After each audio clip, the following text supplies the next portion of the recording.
अच्छा कारी साहब, अगला सवाल हमारा है कि रिश्ता करते हुए किन बातों को मद्देनजर रखना चाहिए। रिश्ता करते हुए उन्हीं बातों को मद्देनजर रखना चाहिए जिन बातों को मद्देनजर रखने का हमारे आका ने फरमाया। जी और हर मामले में हुजूर ने हमारी रहनुमाई किया, जी उम्मत की रहनुमाई किया। जी जी रिश्ते के हवाले से भी रहनुमाई की। हमारे लोग दौलत देकर शादी करते हैं, हुस्न देकर शादी करते हैं, हसब नसब देकर शादी करते हैं, हमारे दीन देकर शादी करते हैं। फिर मेरे नबी ने मशवरा भी दिया, हमारे दीन देकर निकाह करो, अल्लाह बरकत अता फरमाएगा। ठीक है, तो ये इस चीज़ को बुनियाद बनाना चाहिए जी दीन को।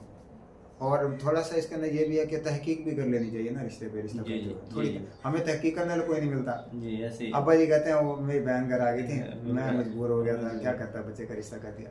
बिल्कुल उनका कोई जोड़ नहीं बन रहा था। ठीक है ना, वो आके थोड़े रोए धोएगी तो आंसू बहा दिया, अब्बा जी मान गए। जी जी ना बेटे की रजा ना उधर बेटी की रजा। जी, जी, ठीक है ना, बस ऐसे। बहन की मुँह और जी मैं मजबूर हो गया था। अच्छा, बहन आकर अगर कहती है कि भाई ये ना प्लाट मेरे नाम लगा दो, अब्बा जी फिर मजबूर नहीं होते हैं। रिश्ते के मामले में मजबूर है। थोड़ा सा बच्चों की पसंद का ख्याल रखना चाहिए इसके अंदर। ठीक है ना, ये मोहब्बत का एक रिश्ता होता जी, है। जी। थोड़ा सा बच्चों से भी पूछ लेना चाहिए इस हवाले से ना। उसके बाद फिर जो है ना वो मशवरा करके फिर तो मेन चीज़ यही है, दीनदारी पहले देखनी जी चाहिए। जी और अगर लड़की देख रहे हैं भाई लड़की हमारे लड़के के लिए कैसे, तो वो देखें दीनदार है कि नहीं, पर्देदार है कि नहीं। लड़का देखना तो देखें शराबी कबाबी तो नहीं है, जी जी वो मतलब दीन से वाबस्ता है।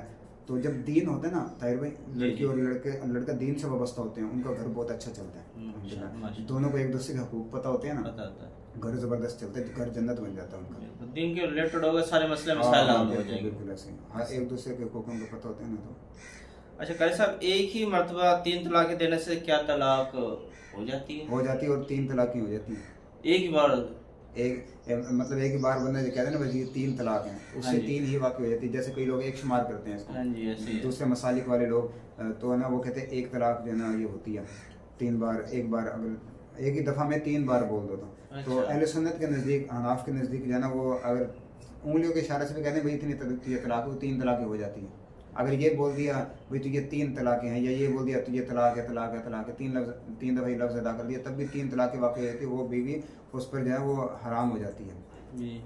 अच्छा कारी साहब, अगर बीवी की तलाक दे दे, अगर उसके हमल हो, बच्चा हो पेट में, फिर हाँ, पहले इद्दत क्या होगा? पहले इद्दत तो सुन लें इनकी। अगर मिसाल के तो बच्चा नहीं है, जी ठीक जी है ना, तलाक हो गई है, तो उस औरत की इद्दत होती है 3 माह। अच्छा 3 माह इद्दत होती है, 3 माह वो इद्दत में रहेगी। उसके बाद फिर वो किसी और से निकाह कर सकती है।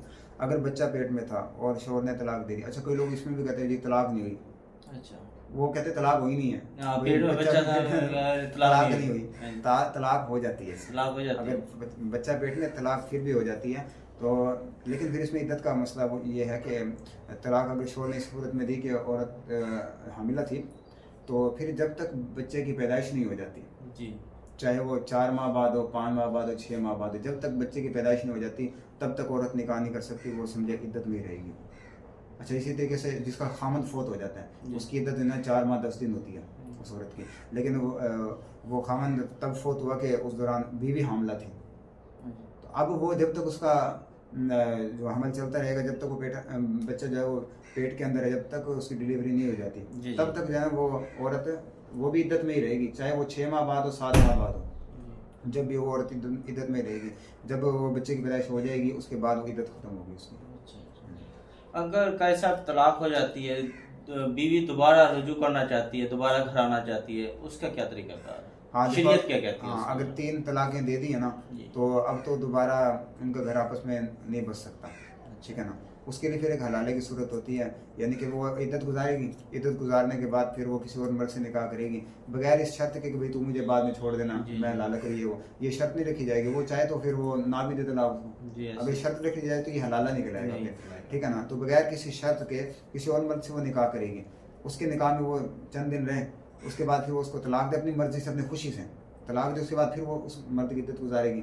उसके बाद वो पहले शौहर से कर सकती है, डायरेक्टली दोबारा इस तरह नहीं कर सकती, यानी कि तलाक 3 बार दे दी उसके बाद दोबारा डायरेक्ट कर ले, नहीं, वो हलाले की सूरत होगी। उसके बाद फिर ठीक ठीक। ये अहले सुन्नत के नज़दीक। अच्छा कारी साहब, ये आप ये बताएं हमें कि पसंद की शादी के बारे में शरीयत का क्या है? पसंद की शादी के हवाले से ये है कि पसंद की शादी हो जाती है, हो जाती है। ठीक है ना, तो लेकिन इसमें जो अंदाज है ना वो कई दुरुस्त नहीं अपनाते लड़का लड़के ना, घर से निकल जाते हैं, अच्छा। कोर्ट में जाके शादी कर लेते पसंद की शादी। जी जी।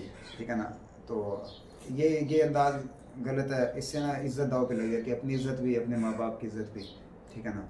तो बाकी ये कि दौर हाजिर के हिसाब से अगर बात करें ना, तो वो पहले दौर में पता है ना आपको कि बड़े बूढ़े जो फैसला कर देते थे, छोटों को भी मंजूर होता था। जी, अब जी। ज़रा दौर बदल गया, तो बड़ों को अपनी सोच थोड़ी सी बदल लेनी चाहिए, क्योंकि इसके अंदर नेगेटिव असरात बहुत आते हैं फिर। जी, जी। अब वो बूढ़े बड़े यही रख लें कि हमारे बाप दादा ने हमारी ऐसे की तो हम अपने बच्चों, अब वो ज़माना नहीं है। ऐसे ही है। बच्चे अब फैसला नहीं मानते ना इस तरह आंखें बंद करके बड़ों को, वो कहते हैं जी हमें अपना इख्तियार है, जी, जी। ठीक है ना।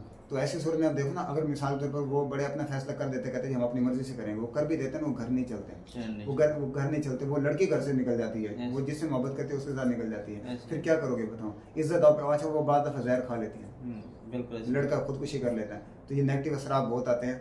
तो अगर देखें लड़का लड़की जहाँ पे कह रहे हैं भाई यहाँ पे कर दो, उधर माँ बाप को ये नहीं करना चाहिए कि भाई नहीं इसने क्यों कहा है। जी। अच्छा फिर वो इस जिद पे अड़ जाएंगे, भाई इसने नाम क्यों लिया है, फलां जगह पे कर दो। ऐसे। अब दुनिया में जहाँ पे भी हमारा दिल करेगा हम वहाँ पे करेंगे, लेकिन जहाँ पे इसने कहा इधर रिश्ता नहीं करना, इसने क्यों कहा है, हाँ जी, ऐसे। ये जिद दुरुस्त नहीं है। वो रिश्ता देख ले, अगर मुनासिब है तो रिश्ता वहाँ पे कर लेना चाहिए, कर ले, थोड़ा बच्चों की खुशी का ख्याल रखे, ज़िंदगी उन्होंने बसर करनी है, बिल्कुल। ठीक है ना। तो अगर रिश्ता मुनासिब ना हो तो फिर प्यार से मोहब्बत से बच्चों को समझाएं, उनको नैन बिल करें। तो बरड़ी ये पसंद की शादी के वाले से थोड़ा सा बच्चों को भी ख्याल करना चाहिए, ये एकदम फैसला ना करें जी। और एकदम ही शादी ना करें। जितनी जल्दी ये शादी होती है उतनी जल्दी टूट भी जाते हैं रिश्ते अच्छा। पसंद की शादी के वाले से, जी, क्योंकि वो बड़े बूढ़े को जो उन्होंने बाल सफ़ेद किए ना, वैसे नहीं किया, बड़ी ज़िंदगी के तजर्बात होते हैं तजर्बात होते वो हैं। कोई अच्छा मशवरा दे रहे हैं तो उस पर भी थोड़ा सा गौर कर लेना चाहिए। उसके बाद तहकीकात करके अच्छे अंदाज में घर वालों को राज़ी करके फिर है ना, फिर ही वो शादी करें पसंद की, तो इंशाल्लाह फिर घर चलेगा। अच्छा कैसा ये आजकल बहुत दुनिया में रिवाज बना हुआ है कि एक बीवी को हक अदा नहीं करते तो दूसरी शादी करने के लिए तैयार हो हाँ, जाते दूसरी हैं, शादी- इसके बारे में आप क्या और फरमाएंगे? उनको कोई कुछ कह दे जी ये तो सुन्नत है, हाँ, ये सुन्नत है शादी ऐसे ही। करना, और सुन तो पता ना हो, ये पता भी शादी ये और शादी ज़्यादा करना। निकाह करना सुन्नत जी, है। जी। सुन्नत उसी के लिए है जो हुकूक भी अदा कर सकता हो। ठीक हो गया। जो बंदा एक बीवी के हुकूक अदा नहीं कर पा रहा वो फिर दूसरी कर ले, उसके लिए ये गुनाह है, फिर जायज़ नहीं है उसके लिए। तो कई लोग फिर कहते जी क्या कहते हैं, क्या करें, एक बीवी से जो है ना वो फिर हमारा